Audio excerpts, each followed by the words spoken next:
And that moves us right into our second segment of the day, where Walmart is shutting its locations. Every single location of Walmart is out of Portland, Oregon now.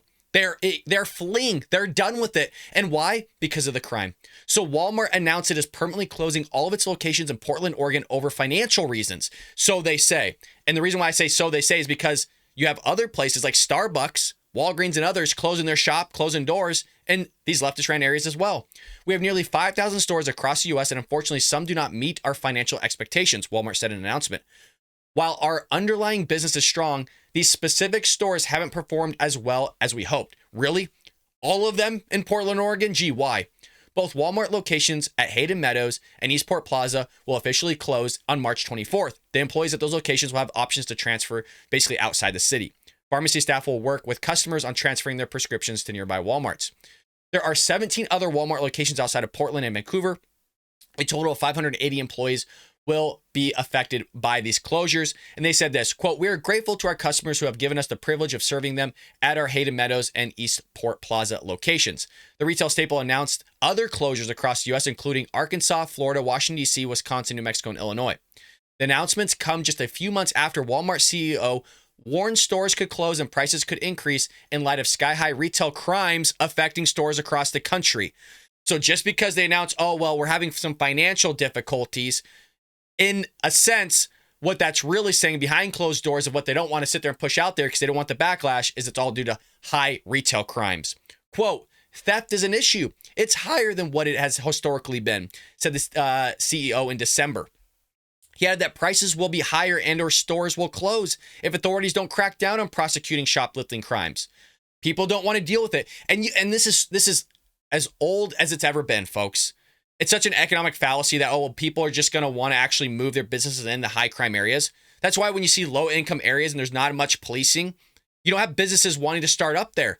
And that's why you're going to carve out certain cities that we've seen over time, is because people don't want to take on that risk of having to pay for security, possibility of insurance, the insurance that you need with the stolen goods or whatever is going to happen. People don't want to be incentivized, or how are you going to incentivize a business of starting up in a freaking high crime area? People are going to get the hell out of there. They'll go somewhere else. So this is again, goes back where the Democrats suck at everything. They don't know how to run anything. That's why you see all these businesses fleeing and going to red states. And so like Kevin O'Leary said from Shark Tank on CNN there in our first segment, they'll just go elsewhere. It's a competition between states. It's so easy to move nowadays. You don't even have to move in some situations. You could actually just work remotely from one state to another state and never have to leave your house. Quote, "We do a thorough review of how a store performs and weigh many factors before making the difficult decision to close a facility. Quote, "We consider many factors, including current and projected financial performance, location, population, customer needs, and the proximity of other nearby stores when making these difficult decisions." So basically talking about cannibalism. If you have certain stores close to each other, one store can cannibalize another store. You kind of see that a lot happen with Starbucks. That's just locations on every corner. "Our focus right now is taking care of our associates during the transition and working with our customers to transition their pharmacy and other shopping needs to nearby stores." Walmart's announcement comes after other stores in Portland have closed, many of which cited crime specifically. So again, it's so amazing to me how like the PR of this is like, well, it's just for financial reasons. No. It's because, again, the crime. It's because of the crime. And if you even want to go a step further, Democrat policies.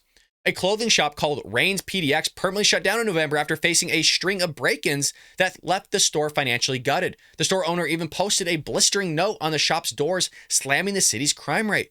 But I thought Portland, Oregon's fine, right? I remember under the Trump administration when you had like Seattle and other places want to increase minimum wage. Oh, it's going to be a good thing. And it turns out years later that it wasn't a good thing, that you have business again going otherwhere. And you have all these people that are totally okay with crime in California, Oregon, Washington, New York City. And now, again, businesses are fleeing, which all those people just lost their jobs. They're saying they're going to transition them in other stores. After a while, if they do transition them, they don't need an influx of employees at those locations necessarily. So some of them are going to lose their jobs. Let's be real. "Our city is in peril." A printed note posted on Rain's PDX store read, "Small businesses and large cannot sustain doing business in our city's current state. We have no protection or recourse against the criminal behavior that goes unpunished." Like I just said, it happens in California. "Do not be fooled into thinking that insurance companies cover losses. We have sustained 15 break-ins. We have not received any financial reimbursement since the 3rd. 15 break-ins. What?" Again, Democrat-ran areas. A Portland Nike store also shut last year. Again, Nike, remember the whole Colin Kaepernick fiasco and how they supported him. And now, he said he was a slave and, making tons of money off all this stuff and all this idiotic stuff. Nike is as left as they come. And even they closed their store last year following rampant shoplifting incidents, while a Cracker Barrel abruptly shut down last year as well, with employees citing security issues. So it's not all financial. I mean, part of it is because there's a financial risk involved in all this of people just stealing your crap and breaking stuff left and right. Well, as I mentioned, look, it's not just all those stores we just listed out. You also have Starbucks CEO saying liberal cities don't fight crime. This is Starbucks. Remember when Starbucks had that whole suit and they were saying they were racist, and now they made all their employees go through this whole discrimination training that didn't do anything?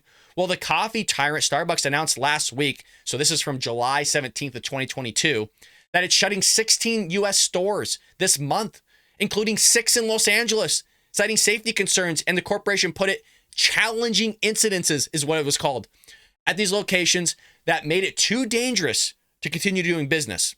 It's pretty clear what Starbucks meant, especially since the announcement coincided with the company's memo to employees informing them that their updated training will soon include how to de-escalate situations, active shooter training. But in case anyone had any lingering doubt, CEO spelled out an extra slowly last Wednesday, stating that the major American cities, the lib ones, and the governments that manage them are letting crime run amok, restraining trade and making communities increasingly dangerous. Here's the quote. "I must say, in my view of the local, state, and federal level, these governments across the country, Democrat-ran areas, by the way, and leaders, mayors, and governors, city councils have abdicated their responsibility in fighting crime and addressing mental health." So again, they're going to leave out the fact that it's all Democrat. You see this constantly. We also saw this with the Associated Press during the press briefing on Friday, where it kept talking about these urban cities and just how these urban cities aren't friendly with doing certain things like, prosecuting crime. And we're talking about the sentencing laws that Joe Biden was going to veto and then he was going to pass into law. Well, again, it's Democrat-ran areas. Let's just be clear on this. And we've also talked about how The View would sit there and underskirt that there's Democrat-ran cities that have these high crime rates. They go, oh, well, it's red states that have an increase in crime. And so we called their bluff because it was the Democrat-ran cities in those red states that had massive crime. And you're literally seeing all of it right now. It's not like I'm reading from a conservative website. I mean, this is literally the Los Angeles Times. So it's unbelievable. And then you have Kevin O'Leary of Shark Tank on CNN saying these places, all Democrat, by the way, are terrible to do business in. And then he gives you a prime example of how Amazon had the possibility of being sued by AOC in her state. And so they go, well, screw it, we'll go somewhere else then. And then you have the host going, well, there's more to it. Can you sit there and just split more hairs, lady? Can you not understand the big picture? It totally reminds me of scripture, how it's like, look, you're so focused on the gnats around you, but there's a camel standing right in front of you. You're so focused on all these little things and all these tiny bits of pieces regarding why businesses leave, rather than just looking at the fact that Democrats suck at everything. Literally everything. You don't have to look any further than Joe Biden in office on how he sucks at literally everything. He's done a couple good things, okay? Again, you could always pick out the gnats. The camel standing right in front of you, him being deranged, him fighting with this teleprompter, him hitting a golf ball backwards, literally falling up a flight of stairs multiple times, falling off his bike, okay? Getting lost multiple times. How many times do we have to see the Secret Service hurdle and shudder him around like he's a piece of cattle? Literally, the Easter Bunny had to chauffeur him around. He doesn't take questions. We're still waiting for him 2 years later to stand on the podium, the same podium that Jen Psaki and Karine Jean-Pierre stood on, and answer unvetted questions. He still won't do it. And when he does answer questions, nobody can understand what the hell he's talking about because he's fumbling through his words. He's falling asleep on a 60-minute interview. It's time and time again, the Democrats don't know what they're doing. They're not business friendly. They increase regulations. They're pushing through ESG scores that are basically going to stop you from getting loans, getting certain mortgages, right? I mean, it's thing after thing after thing. They're not business friendly, but at the end of the day, they're going to say they're business friendly. Oh, well, we want you to be here. Nobody wants to do business in your state because your state sucks. That's why they're all going to Florida and Texas. That's why they're going to red states, because they're business friendly. We want to get rid of the red tape. We want them to flourish. We want them to do well, regardless of race, by the way, regardless of race.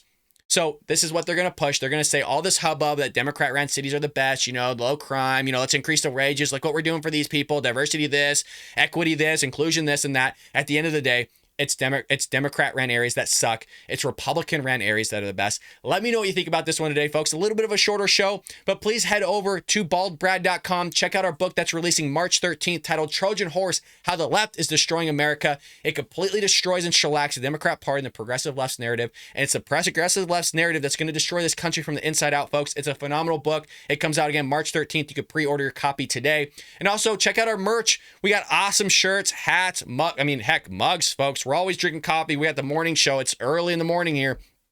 Grab yourself a mug. And lastly, check out the Join tab, folks. $4.99 a month. You can join us here at the Bald Brad Show.